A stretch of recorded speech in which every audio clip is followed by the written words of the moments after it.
So to repeat what I was saying,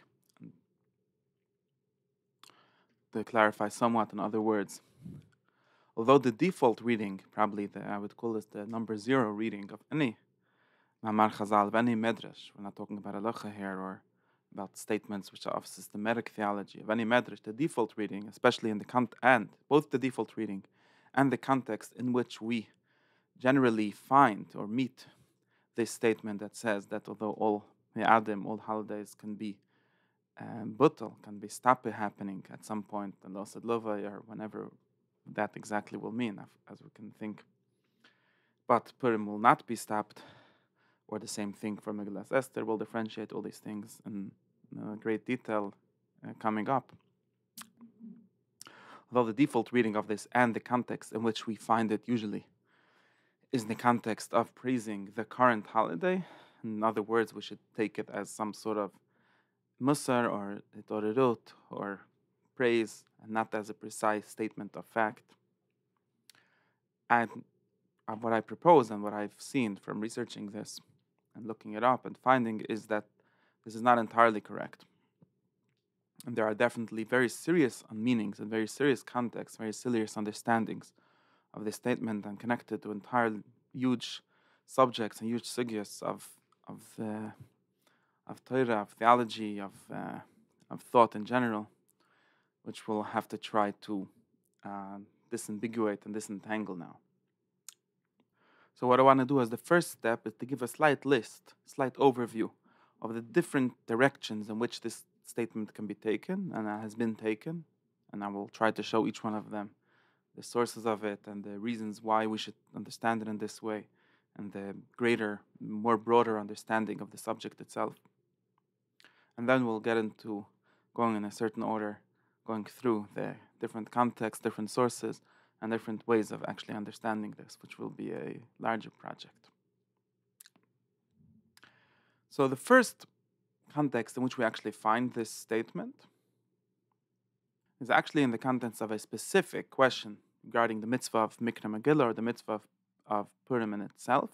And of course, this can be taken as indicating a broader subject. So everything, all the context and all the different ways of reading that we're going to list here, each of them has a specific instantiation and specific place in which it works relative to Purim or relative to Megillas Esther. And then that itself can be taken as representative of a broader question, which Megillat Esther or Purim might be one very, very clear example of it, or maybe the most clear example of it, but it's actually a broader question which pertains to the understanding of the whole Torah and the understanding of the whole entirety of thought. The first context in which we find this, and I think that it's obvious for anyone that reads the first source of this, which is in the Yerushalmi and Megillah, Perek Aleph, Halacha Hay, I think, and we'll get to this in more detail, is that the context, or at least this is a very serious question that we find in different statements around this also, relative to the Megillas Esther, that there's a big problem regarding Megillas Esther, which is also really a problem regarding, in certain sense, all mitzvot Rabbanan, or maybe especially mitzvahs that are ascribed to Nevi'im, or to Nevi'im Aksivim, different things that we find only in Nevi'im Aksivim we don't find in Torah, which already shows us more meanings, but we'll think of this for a second, which is that both the Megillas Esther and Purim are taken by the Chazal. We can think of why they take this as the prime example of this and why it's a question that arises, especially on Purim. But they take this as the one thing, or maybe the only thing, or maybe the most clearly, most obvious thing that was nitkan, that was created by the later authorities or by the later prophets. And we can actually argue if even anyone ever claimed Mordechai and Esther to be prophets. There's the whole discussion about this. Esther B'Recha Kodesh Nemre or not, and Anjek Nesek Doyle, or that maybe we're metaken Purim, can we even talk about it as being prophetic, or maybe it's just mitzvah d'Rabbanan, or Takanas Chachamim, or something like that. But it seems to be trying to take us stronger, because everyone seems to agree that mitzvahs d'Rabbanan themselves might be problematic, but it seems to be a slightly more problematic, or another level of problematic, to create a whole new holiday and maybe even a whole new part of Tanakh, the Megillas Esther, which was incorporated as part of Kisvei HaKodesh, as part of the Tanakh, maybe that's part of the problem. So there's two problems there, which we can disambiguate two different issues in the same issue. And if you read the Gemaras about this, you see them talking about both in one breath, but sometimes differentiating between them and sometimes connecting them. So they're part of a broader question, but both can be seen as a very specific question for them, and specifically regarding Purim. Number one, we created a new mitzvah, a new holiday, which is just a kind of mitzvah. Let's assume holiday is a kind of mitzvah. Holiday might be, again, not only just another mitzvah, maybe a holiday is something even more than a mitzvah that might somehow be more foundational or more touching the basic form of how a Jewish life looks. Maybe adding a holiday needs stronger authorization, so to speak, as just adding a mitzvah or a minhag. But in any case, adding a new mitzvah, there's 613 mitzvahs, and now there's 614, or as many as you want to count mitzvahs the Rabbanan, but there's one more mitzvah, which is Purim, right? They generally, Chachamim, which talk about as the mitzvah of Mikra Megillah, which they see as the primary mitzvah of Purim. Of course, we can include in this all the mitzvahs of Purim, Mishta V'Simcha, Yom Tov, Mishlech Minas, however, we understand that, which is another whole discussion. And number two, which might be even prior to this, or might be a bigger problem than this, or might be a smaller problem than this, is the addition of entirely new book into the canon. Now, canon is not a Jewish word. Canon is not a word which we find anywhere in Chazal or even in later Jewish sources. I've never found anyone use the word canon. And not only the word canon, it seems like the concept of a canon isn't entirely the way in which they frame this question. The way this question is framed over here is more of a question, and there's really two ways of framing it. But the first way, which we're speaking about now, is the question of, can we add a part to the Torah? Can we add? Now, of course, we can ask about all Nevi'im and Ksuvim, who gave them the permission to add to the Chumash, who give them permission to add to the Torah. When we say Torah, we mean Chumash. We don't mean all Chavdal Kisvei HaKodesh. And generally, I think the answer to this is taken to be prophecy. That's actually a serious question. I don't think I've actually looked up. Some people talk about this. It's not an easy question to answer, and it's not a question which the Chachamim seem to be worried about. Like, who decided what's in and what's out? We have, of course, famously certain questions about Shir HaShirim, about Keheles, about Yechezkel, if they're Metames Sedaim, if they have Kedushas Kisvei HaKodesh or not. Of course, also about Megillas Esther. But they don't seem to be asking the question of canon. So canon is a question of what are the correct books to read? What are the correct books that we take as authority? And that's a question, of course, in the Christian world. There were huge wars, and maybe in some sense lasting till this day, over canonization of books, of which books are the Bible and which books are not the Bible. In Chazal, we don't find this language. We find the language of discussing which books are. Two things: have to have Kedusha. Now, of course, what does it mean for a book to have Kedusha is not something that they define. So we're not sure. We only know the halachic implication of this, which is that the Knas Chachamim, that Kisvei HaKodesh are Metames Sedaim, and then we have a whole discussion if certain books are Metames Sedaim, but they don't ever draw out, almost never. There might be some little slight pieces that touch this, but they almost never draw out the theological implications. In other words, does this mean that this book is authoritative in some way? Can we learn from it how to act? Can we learn from it how to think? Can we learn from it how to feel? Does it make a difference regarding to that? It's not clear that the Chachamim think of that as a significant difference. It might be that they think, in any ways, the only thing we can really learn from is the Torah of Moshe Rabbeinu, and the Chumash Torah, and everything else is just a question of how to respect this book or this physical object of a book, if it has Kedusha in it. But they're not really worried about the sanctity of the text or the sanctity of the meaning of it and so on. And they might think if it's worth reading, then we'll read it anyways. And if it's not worth reading, we're not reading it anyways. So it's not clear that they think of canonization in the same way as Christians think, or as later Jews would think, and maybe inspired by the way Christians think about it. It's a very serious question, but I'm getting ahead of myself. Going back to where I'm saying, so there's these two questions. The question number one is who gave the people creating Purim the guts or the power to create a new mitzvah, to create a new holiday, and who gave them the authority to add a new book to Kisvei HaKodesh, which is, of course, assuming a certain concept of Kisvei HaKodesh, or maybe we could even say adding a new part to the Torah. That's really the word to say. And somewhat related to this is the question of, is Esther B'rich HaKodesh Nemra? In other words, if it was B'rich HaKodesh, and even if it's B'rich HaKodesh, it's not clear that everything that's written B'rich HaKodesh should be Kisvei HaKodesh. So these might be two independent questions. It's not clear that they're the same question, and there's some talk about this in later recent people talking about this. So but that's the first context, and now just to clarify, how do I think that this is even connected with the statement of Kol HaKsivim Beteilim, Al Kol Hamoadim Beteilim? I'm pretty sure, and I'll show this in detail, I'm pretty sure that this entire statement of Kol Hamoadim Beteilim is actually trying to answer this question of who gave the authority to add Purim into the Bible, or who gave permission to add Purim into the list of holidays.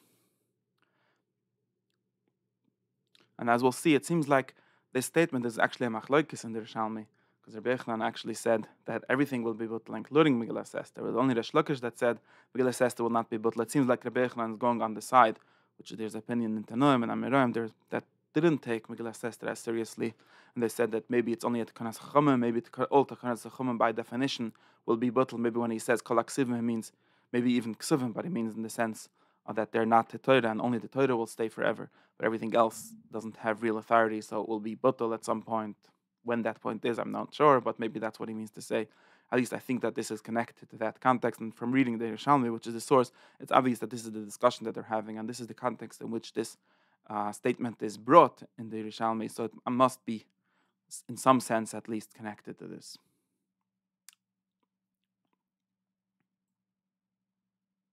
So these are the first two meanings, the first two, I call them contexts, the first two ways in which this saying is read, and it seems to be explicitly in this context that it was said the first time.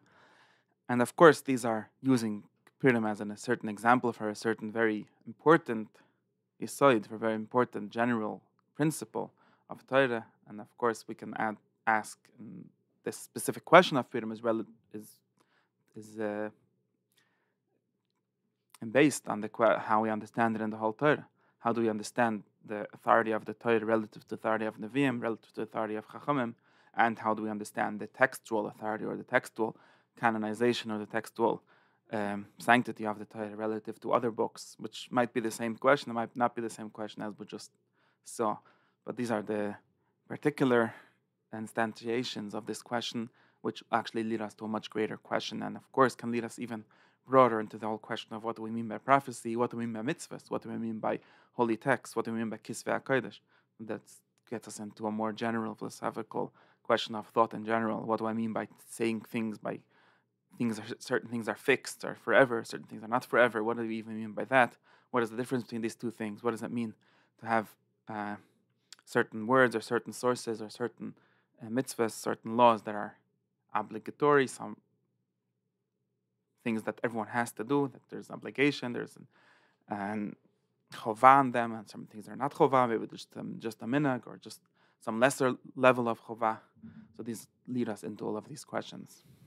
A third way in which this is read, and which leads us into a second group, we could call it. First group was the question of the authority of the sages or the authority of the Nevi'im relative to the authority of the Torah.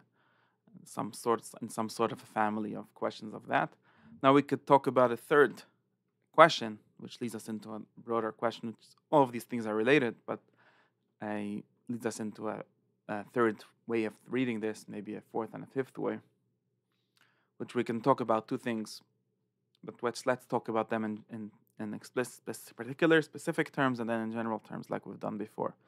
So in particular terms, and these two things literally match onto different Gersois, different. There's a Yerushalmi seems to be talking more in the first family of things. Then there's a Medrash Mishlei, which is quoted, which seems to be talking more in the second family of things, or at least seems to connect to a family of statements in Medrash and in later interpretations that seem to be taken in this way. And it's the question of the status of Me'adim, which were created, were there to celebrate certain historical events. Let's say it like this. What happens to them when those events are superseded by greater events? This is a question that we know as a general question, but let's speak about it. Here it's actually discussed as a general question, right? Because it seems to say that all Me'adim, all holidays can be butl, but Purim cannot be butl, or will not, at least in some level, at some stage, there will be a loss or a devaluation or a demotion of other Me'adim, and a promotion or a Purim not losing its status, staying in the same status as it was. Now this has to be thought in the context of understanding the concept of Me'adim in general. Like I started to say, and there's, of course, everyone remembers the more general discussions about this, about Yetzias Mitzrayim, and generally we could talk about Kol HaMe'adim. Of course, the different Me'adim, the Me'adim of the Torah, Me'adim the Iraisa, celebrate different aspects of Yetzias Mitzrayim. Pesach is one aspect, Shvis is another aspect, Sukkot is another aspect, but in a certain sense, all the Me'adim of the Torah belong to this time of history, which is generally called the Dor Yetzias Mitzrayim, right? There's not really any Me'adim, interestingly, and this is something that should be thought about. We have a lot of periods in history, but the formative period, and the one in which, the only one from which we have seems to be real obligations, what we call the Iraisa, right? Torah's Moshe's Torah, is the period of Yetzias Mitzrayim and Matan Torah, basically the first generation. Until after that, there's no Torahs. Even though, for example, Yeshua Benin's Kibbutz Oretz, which must be for the Jewish nation, must be at least up there along with Yetzias Mitzrayim, maybe building the Beis HaMikdash, things like this, or at least if you would make a list of the greatest events in Jewish history to celebrate, like if I would give you a list and say, which of these events should we commemorate in a day in the year? I'm pretty sure that at least in the times of the Beis Mikdash, what happens afterwards is another question. But at least in the times of the Beis Mikdash, people will definitely say the day that Yeshua Benin crossed the Yarden, which was Yud Nisan, by the way, the day which Moshe HaMelech built the Beis Mikdash, which was on Sukkot or around Yom Kippur and Sukkot, so complicated, or something like this. Maybe the day of the victory of some great battle that some king had. These are things that generally get commemorated in histories, and since Me'adim, at least one of the understandings of the Me'adim, which is in the Torah, is the historical commemoration of events. Of course, there's the other one, which is the agricultural seasons, so maybe that's another thing to think about here, but can't talk about everything at once. But at least in that sense, and this seems to be the simple pshat that we mostly focus on this. We say on Pesach Zechel Yetzias Mitzrayim, Sukkot Zechel Yetzias Mitzrayim, and so on.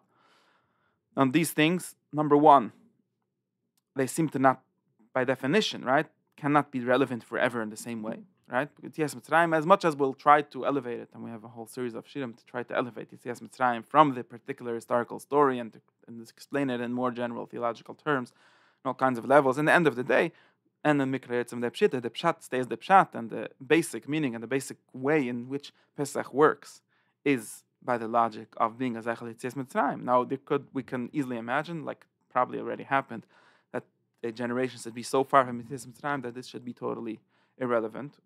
Or even more than that, like the Gemara in Brachos talks about, and there's psukim about this. Yirmiyah Novi talked about it, and the Gemara tried to explain it.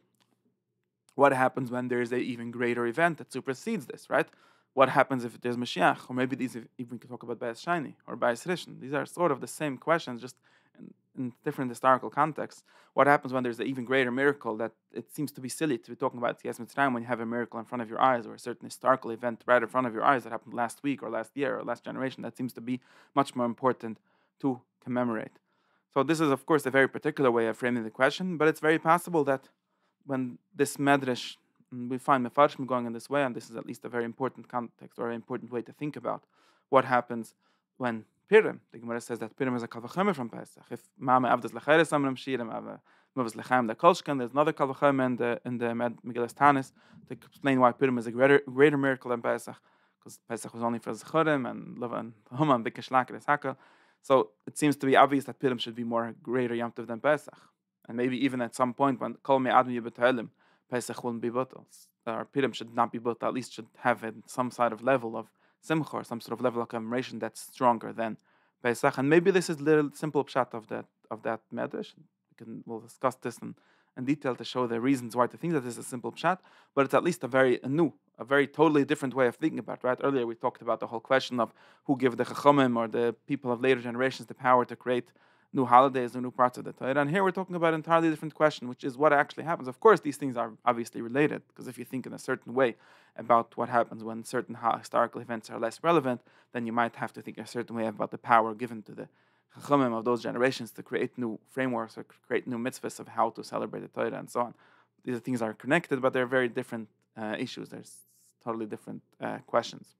So of course, we can talk about this. Of course, we can talk about, and maybe in another particular sense, this is a particular sense, right? Of at least the people of the generation of Purim, or in the generations immediately after it, would obviously be more excited, so to speak, or would be more relevant to them to talk about the Ness of Purim than the Ness of Pesach.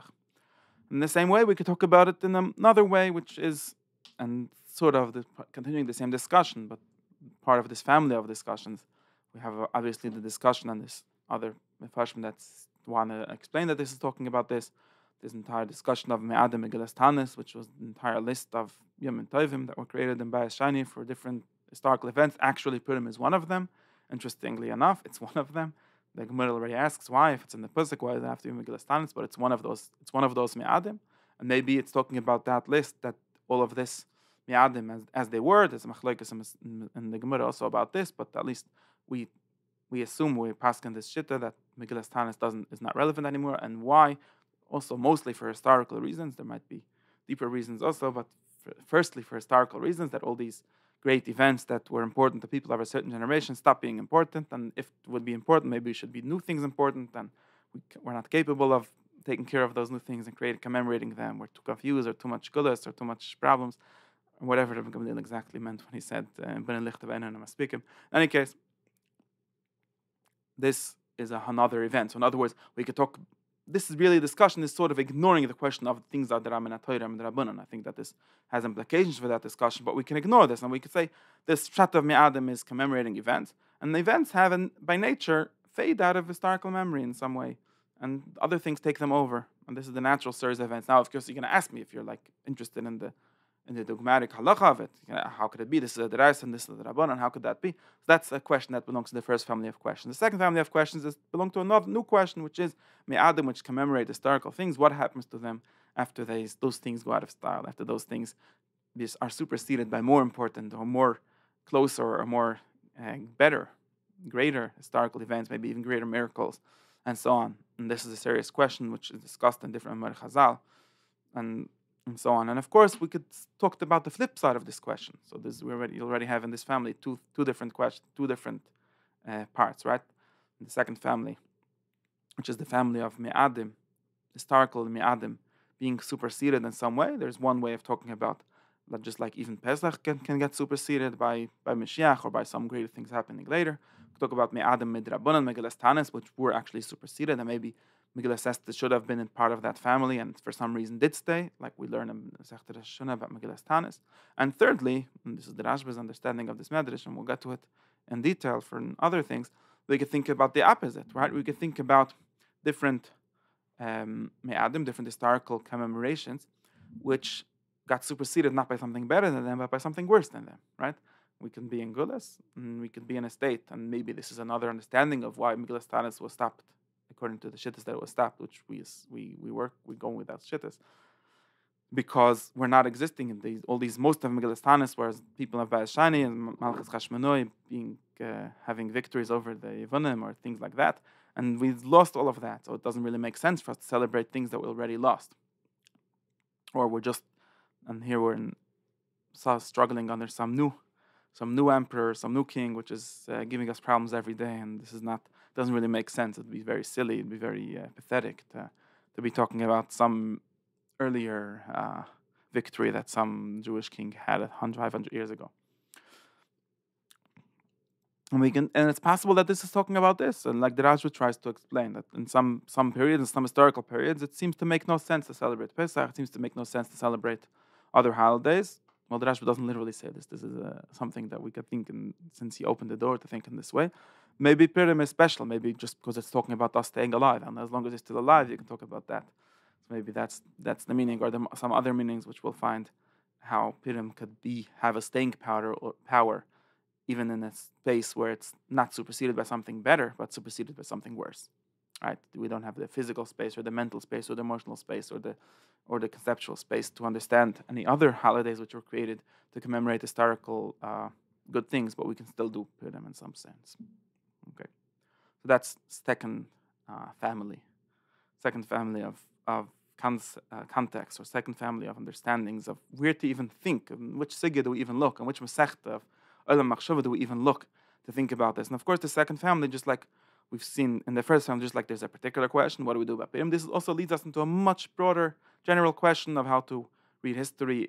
Are we actually pushed forward by history? Does our world change? Does our thinking world change because we're in a different period of history and different things are important to us, or maybe we don't? Maybe the whole idea of being religious or of belonging to what some people call a community of memory, right? To belong to Judaism, the Quran, the whole idea of Zachar, to maybe Shabbos Zucher, right? Maybe the whole idea is to sort of try to stop history. Maybe that's the opposite. This is a very broad question, which can be asked in the Jewish context and can be asked in the general context, and it leads us into an entirely very broad question of how to read, how to live. A third family of discussions, which of course all these things might be just different words for the same thing. First I spoke in a theological sense, now I'm speaking in a historical sense, now I'll speak in a eschatological sense.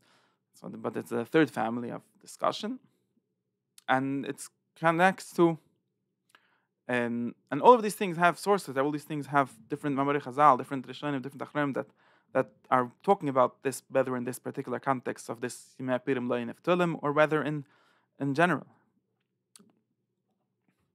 And the third family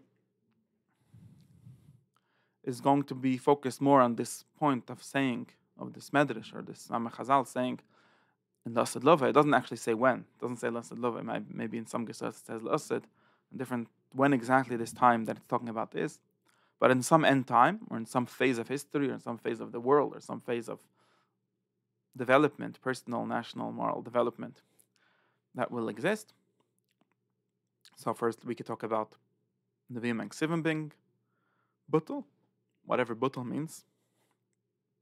Ceasing to exist, ceasing to be taken seriously, ceasing to be read, ceasing to be canonized, ceasing to be obligatory. Or we could talk about Hamoadim as ceasing to be obligatory, ceasing to be celebrated, ceasing to exist. Whatever exactly this cessation is, this will happen in some point. And this, obviously, we can talk about it in a very particular context. Is it true? Or in what way might it be true that in some point in the future, and we could talk about like in the end times, right? At some point at the end, we will stop reading Sefer Yeshaya. We could think about different reasons why this might be true. Maybe we'll stop reading Mishnah. Maybe we'll stop reading a lot of Takunas Chachamim. We'll stop doing a lot of Takunas Chachamim that were created, or maybe even some mitzvahs, or maybe all mitzvahs. And this Ma'amar Chazal is according to this Shitta. It's Machlokes and the Rishalmi. According to Reish Lakish, it's taking Purim out of that question, saying that Purim we will continue to do. Of course, we have this specific question of why Purim would be interesting and why it'd be different. But in this family of discussions, in this family of context, probably the more the part that's focused on more is the more general question, and it seems like this is it gets focused on a lot more, which is the way it gets framed usually is in the Gemaric way, which is, since the Rambam told us, made an ikir of the Torah not changing, is can we talk about the Torah changing? Of course, this entire framing is very late, because the entire dogma of there being like a dogma of Zayz Torah the same language of the Siddur, and the Rambam is slightly different language, is a very new framing. The Rambam more or less made it up. Of course, there's such framing in the Gemara, it's similar, but not exactly the same. This is really what we're talking about in the first family of contexts, which is called in the Gemara Ela mitzvahs, that a Novi can't add mitzvahs, but it doesn't. That's not the same thing of Novi not being able to change mitzvahs, or not the same thing as things not being able to change in the future. Those are two different discussions. And of course, there's a very famous Gemara Masechtas Nida that talks about this very explicitly, or at least seems to be talking about it very explicitly until some people are not comfortable with it and try to explain it away. But it seems to be talking about the question of mitzvahs beteilis lesed Lowy, so the same language beteilis. And it seems the Pshat Gemara seems to literally be talking about Tchias HaMeisim, when the dead will be resurrected, whenever that will be. That's the end time, or at least the Mishnah seems that's the Mishnah's version of the end time generally. And the question is, if the people that will resurrect, then will they have to wear kosher tzitzis, right? Or will they be allowed to have tcheles? Will they be allowed to have shatnez? That's really the question the Gemara is talking about. And the Gemara seems to say that if we assume the mitzvahs b'teles is Lowy, then there's no problem for a dead person to wear non-kosher clothes, right? To wear shatnez, because when he's gonna, even if he resurrects, he's not gonna be the avodah of wearing shatnez. On the other hand, if it's not b'teles, then we have to bury people with kosher clothes, which is clothes that are not shatnez, because mitzvahs b'teles lesed Lowy. And it seems machlokes tanoim, machlokes amirim. And anyway, in any case, this seems to be a live question for Chazal. Of course, maybe the Rishonim paskin this question. I don't know. It seems to be a live question, and it seems, and there's very famously some other statements in Chazal, about Torah Chadashim Atitaitze, about not being have to shech things anymore. There's a very famous statement which doesn't really have a source, but Chazir, or that will be able to eat Chazir. So again, this is talking about food, non-kosher food becoming permissible. Talking about non-kosher clothes, not really kosher, I'm just calling it kosher, but clothes, shatnez that we're not allowed to wear in this world, might be allowed to be wear in another world, in next world, or in Tchias HaMaisim, which is called Olam Haba, so generally. Or in any case, maybe, and this is definitely how it was taken by many interpreters, and there might be good reasons I think that this is the context. Maybe this discussion of Beteilim, Beteilim, maybe it's really talking about what happens, Lowy, what happens when Mashiach comes, what happens, and whenever unspecified end times, when the Torah stops being relevant, or Torah stops being obligatory, we stop having to do the Torah, and therefore, of course, we stop reading mitzvahs, and then we start discussing details. Does that mean every mitzvah? Does that mean only certain parts of mitzvahs? Does that mean different reasons? And we can think of different reasons why certain things should be relevant, certain things should not be relevant. And for some reason, whoever said this statement, Rish Lakish, said that Megillas will not be bottled. Maybe that's what he meant, or maybe he just meant to say the opposite. Maybe he just meant to say even the Megillas Esther will not be bottled. So these are at least giving a new context, giving a third way of thinking about this, specifically regarding Megillas Esther. Will it continue to be read? Will it continue to be a mitzvah of Purim in the unspecified Lowy end times? And leads us into a very general question of mitzvahs betelis Lowy, which leads us into the question of this ikr that the Rambam made. It's the Rambam's 9th ikr, that the Torah will not change. His 8th ikr, and leads us also into more general thought. And of course, this one of the main reasons why people were so worried about this in the Middle Ages was because of Christianity, and to a lesser degree Islam, which claimed to supersede the Torah. So literally the word supersession that we've been using, but maybe some of them, the Sefer Ikrim has a long discussion about this, and he seems to concede that it's possible. But anyways, the lead led us into think, which the big Christian claim, the big Pauline claim, is that the mitzvahs, or the ritual mitzvahs at least, stop being relevant, or maybe they've already stopped because Mashiach already came, according to them. So maybe it's already listed Lowy. But of course, the question of if Mashiach came already or didn't, or when he will come, or what it means listed Lowy, is somewhat a secondary question to this. Of course, if you interpret it to mean in some different world where there's no bodies, then maybe it's easy to say. But as long as it's some way relevant, and of course, since the Gemara is discussing it, it must in some way be relevant, right? Because nobody's really having a question if an neshama without a guf has to be the mitzvahs, right? If listed Lowy in the Gemara means when you're dead, like some of the Shainim tried to say, or if it means in some other world when nothing will be the same, then I think it's a meaningless statement. It's obvious that and that if there's a mitzvah for the body and the chazis don't exist, or what we call then it seems to be irrelevant. If the Medrash says that we'll be able to shecht a behemoth in a non-kosher way, then it's talking about a behemoth, and you can maybe it's in some way different, but it has to at least have some continuity with this world. And of course, the entire idea of Tchias HaMaisim, which is the simple Chazalian understanding of the end times, is that it has some continuity. Of course, it's different in very important ways, because the dead resurrect. But there has to be continuity, because the whole idea is to give punishment, to give the final reward and punishment, to give the final din v'cheshbon on everything, and to have the final answer to all the problems of this world to happen then. So obviously, you can't just say that this is a world with no continuity, with no relation to this world. And the moment it has continuity, then the question of does the Torah apply there, or which parts of the Torah, which parts of the mitzvahs apply there, become a very serious question, and we can't be just hand waved away. Oh, it's a different world. Who cares? And therefore, this is the third context, or the third family of contexts, in which the discussion of mitzvahs Purim and Megillas Esther surviving to that context is a very live question, and it leads us into a much broader question of what happens to the Torah in this blessed love. And of course, this is also a very general question of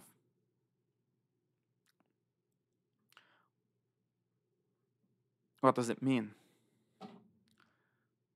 for the world, or history, or personal development, or national development, any kind of development, anyone that has a theory of development, that has a theory of humans, or whether personal humans, whether in greater context, whether greater social structures have some sort of end to them, and both in time and both in the sense of having a goal, of having a place to get to. What happens with all the ways in which they've gotten to it? if morality or if Torah or if education is trying to get you somewhere, where's that somewhere that's trying to get to you for? And what happens when you get there? Does it mean that you drop things that you've accumulated along the way because you've gotten there already? Is it just a super part of the way? These are very serious questions. I'm saying in a very abstract sense. I'm just trying to sort of generalize this question. That it's not only a very specific dogmatic question, because the dogmatic question is not really interesting, because at least as long as you're not trying to deal with a Christian theory, which is that we are already in the end times, which seems to be contradicted by looking out your window. So that's not such a big problem, at least for us. This is the answer. But at least, so therefore, the question of what to believe will happen in the future seems to be less interesting. But the question of what future means, or what the end means, and how that end looks, and what it is the relation of the end to the means, or to the ways that we're getting there. In other words, what is the relation of the goal of the Torah, or the tachlis of the Torah, to the ways in which we're getting? In other words, what's the matur of the connection, relation of Olam Haba, Tchias HaMaaseh, to mitzvahs, is a very serious question, and has huge implications to understanding of things here and now. Of course, if you want, there's many ways to take this to all what's known as antinomian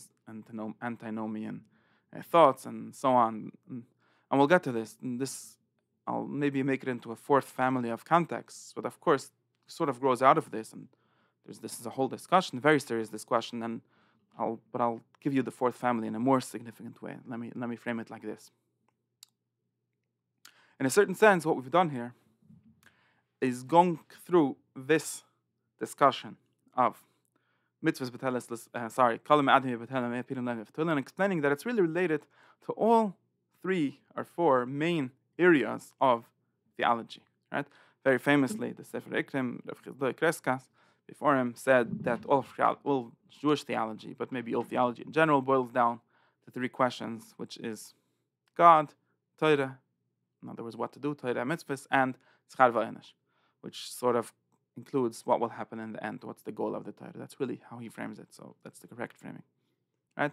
So now we've discussed mostly the second one, or the first family of context, which is who has the authority over the Torah and who can add for it. Is it a closed system? Is it a living system? Is it an open system? Which ways is it open and which ways is it closed? And the second part, also in a significant way, or maybe the second part can be connected to history. So, but sort of in the framing we gave, these are all questions of Torah, right? Questions of the middle part of this Ikram the Torah, which is what does it mean, Torah, and so on. Now, and the third family of context which we just gave is really related to schar va'enesh, to his third part, in other words, to the goal, to eschatology, to what is the end of everything. So we've sort of shown how this little Ma'amar Chazal, this little statement, which gets bounded around in Purim parties, just as material for some nice pshetlach, is really touching all the real areas of human interest and all the real areas of theology, which is just a way of saying the most serious areas of human concern. Now we skipped one, or we missed one, which is the most important one, and this is the one I'm going to finish on and try to explain in a second how at least we can get it to touch it.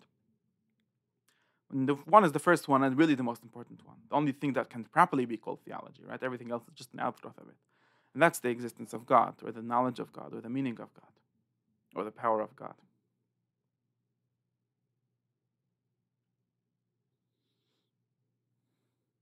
Now, of course, in truth, and this is where it comes in here. In truth, this is the only question. Like literally, theology is the knowledge or the study or the logos of God, right? Of Theos.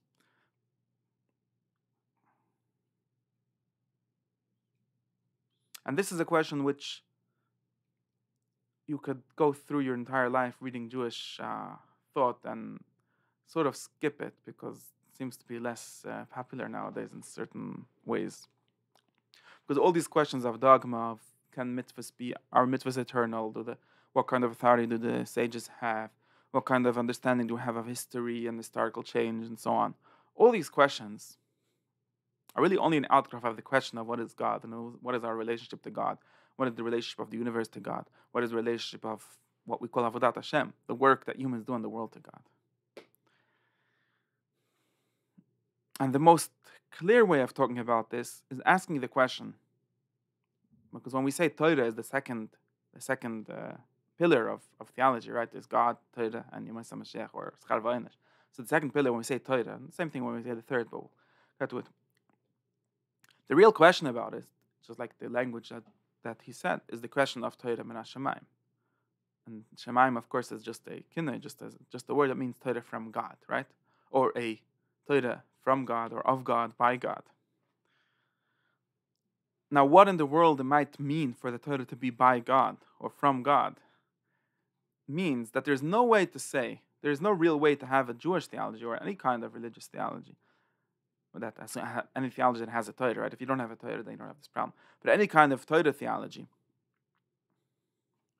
which can focus only on the dogma, that someone will say, well, this is what it says in the book, without answering the question of how does this touch God, or what does it mean for God, or what does it mean for God to have a Torah? What does it actually mean? What kind of God can have a Torah? And you can't run away from these questions. And the people that have touched closest these questions, and really, this is where things are really interesting, and where things are really dangerous, and where things are really exciting. And as long as you don't see God as an area of interest in itself, as you don't have the knowledge of God, the existence of God, the love of God, the fear of God, Dvaikas and God, all of these different words, as long as that is not really a pillar in itself, and the only pillar really, right? There's only one pillar really. Then everything you're going to be saying about the other things, some say, how could you say this? It says in the Torah. Or how could you say this? What about Schar V'Einish? These are all questions that are secondary or tertiary, or much longer, much further down the road after you figured out what God is and what his relationship to the world, and what is relationship to us, and what is relationship to Torah, and what is relationship to Schar V'Einish, and so on. And therefore, the real question for Purim, or for Hanukkah, or for anything else is, what's God got to do with this? And of course, we could have some sort of very God by proxy situation, right? This is what most people usually answer. God gave some power to the Torah or to the Chachamim, and then they told us to make Purim. So you've got God by proxy. God by proxy is not, I don't know what it is. It's not what we're interested in. It's not theology proper, right? In other words, we also have to believe you that this proxy is true. And in order to believe that the proxy is true, you have to go back to the knowledge of God itself. So you don't really gain anything by adding a proxy in between. And really, the only people that have clearly touched this question are the Mekabolim. And after them, the Chassidim. And of course, there's bad and good ways and different off-track ways of doing this and so on. But at least they touched this question. Of course, the Rambam touched this question, but not in an explicit enough way for people to get what he's doing.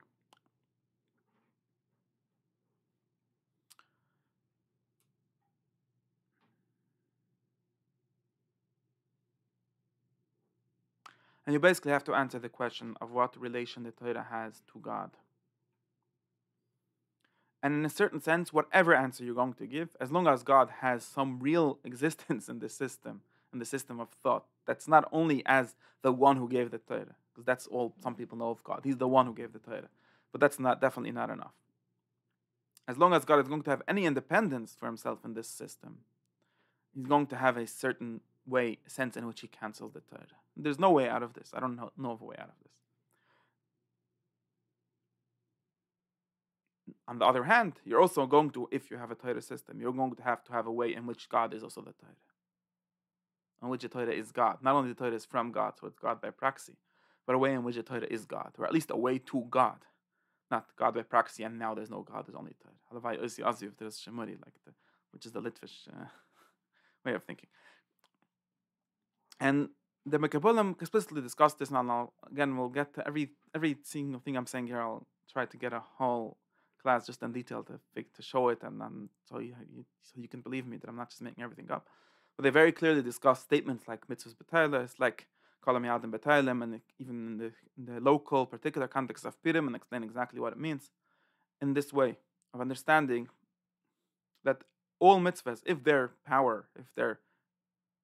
point is that they're from God, then they must collapse into God at some point. Now, whether we say L'asad Lova over here is a space, state, and time, or it's a state in mind, or it's just a metaphysical, ontological state, these are separate questions to be discussed. Of course, if you're a Mekabel, or if you're thinking on a theological level, then you really have to take time and space out of consideration. Although there could be times and spaces in which these levels of existence are more clear or are more revealed or more relevant, that's possible, but the more interesting part is not that. Or the more real part is not that. And therefore, all questions that we discussed earlier are really questions of to what extent can and did or will or have mitzvahs collapsed into God. This, you could say, dissolved into God. And to what extent are they vessels for God, or are they ways to God? And for the Mekabalim, which discussed this question very explicitly in this way. And of course, the Chassidim after them, and slightly taking it to their own directions, but also actually for this point, the Chassidim, at least the original Chassidim, are pretty clearly say the same words that the Mekabalim, and I'll show you quotes for all of this, say. That the Torah, the language that they use is the Torah is a certain garment for God, or a certain vessel for God. These are similar concepts. And God can be enclosed, so to speak, in the Torah. And by virtue of being a cloth for God, a levush for God, that's the reason for the whole power. That is what is interesting about Torah. And which also means that in a certain sense, the point isn't to stay touching God's clothing. The third point is, of course, it's not entirely possible, so let's get into another question. But the point is to actually get to God himself, or at least to a layer, one layer less and one layer less, which is what we call Seder Torah, and so on, or Tameh Torah. So this is really the fourth concept, and it might represent a certain solution by people that think in this way. And of course, when you think in this way, you do solve all the problems, but only if you really live in thinking this way. Not only if you think and make it into a new dogma, then you get stuck in the old problems of dogma. But if this is a way that you could actually think, then you could at least see, and people say this explicitly, that if you think like this, then you can sort of solve, or at least find a way. You have a new light with which to enlighten all the earlier discussions and all the earlier problems. Now, just to close off with this, so this is the fourth family of discussions that we'll have here, and the fourth family of context that we'll have here, which is the context of to what extent is the Torah as it is today, or as it is in this world, or as it is in this level of understanding, the cloth of God, the way in which God expresses his will or his existence or his way to us in the way which we are. And to what extent does that have to change by virtue of the world changing, by virtue of our understanding changing? By what extent does actually our understanding changing, human understanding, human enlightenment, human attaining higher levels of understanding or lower levels of understanding change how they actually read the Torah? Of course, that's a very important thing to remember also. We can't really talk about the Torah as some sort of objective thing existing in thought space somewhere. It's always going to be read by people, and according to what kind of people they are, that's how they're going to read the Torah. There's no way out of this, right? And this is very much recognized by the Mekbulim when they talk about these kind of things. And to what extent does Lasad Lowy, which means maybe the level or the time or the space in which the Torah is fulfilled, or the Torah is unraveled from its garments, sort of seen through all of the windows, all of the mirrors, and all of the tinted glass windows in which the Torah shines through. And to what extent does seeing that light negate the window? To what extent doesn't it? And are there some parts which we can call Purim that don't ever get collapsed into God? So these are the real discussions. This is where the entire discussion turns into a real discussion of theology. And of course, I don't have a broader way of saying this. Theology probably is the most broadest way to say it. We might be able to translate it into existential terms and so on, or generally metaphysical terms, which theology might be above or below that in the great category of everything. So that's another whole discussion. So anyways, just to summarize what we did in this class, we've begun to discuss the famous statement of Hamoadim Beteilim, Purim, Lowy, and we gave a certain map, a roadmap of 4 or 5 different families of ways of reading this, different worlds in which this isn't read. The first family, or the first non-family, just to read it as a sort of phrase for the Yom Tov, or sort of as artist, or sort of mitzvah, or sort of poetry, which is really irrelevant, and talked about that. Second, which I call the first family, because the previous one was just the zero family, is the question of who gave the Chachamim, or whoever it was that created Megillas Esther and created Purim, the power and the authority to add onto the Torah? And how does this work? Does this mean that it has less power or more power? It's the second family of questions. Third family, or the second family, starting from as one. Second family of questions is what happens with historically commemorative holidays like Pesach, which is Me'adam Deraisa, or like Me'adam Megillas Tanis or Chanukah and Purim, which Me'adam Derabanan, when they're superseded by either something greater than them or something worse than them, or just being far away. What happens when that happens, and how do we understand that? And of course, this leads us into the third family of questions, which is the question of Netzches HaTorah, the question of mitzvahs Beteilim listed Lowy, which is itself one question: to what extent are the mitzvahs and the Me'adim and the Kisvei HaKodesh themselves fixed? To what extent can they be added to? Which is sort of goes back to the first question, but here we're talking about this more explicitly. And to what extent might they be, there's a second part of this, to what extent might they be nullified or fulfilled or abrogated or changed in some way when we get to the place in which the entire Torah is trying to lead us, which is Yimos HaMashiach, however you want to call it. Does that mean that we have to continue being Mekayim all the mitzvahs or not? And there's Purim Yotzim and Aklal to this, and so on.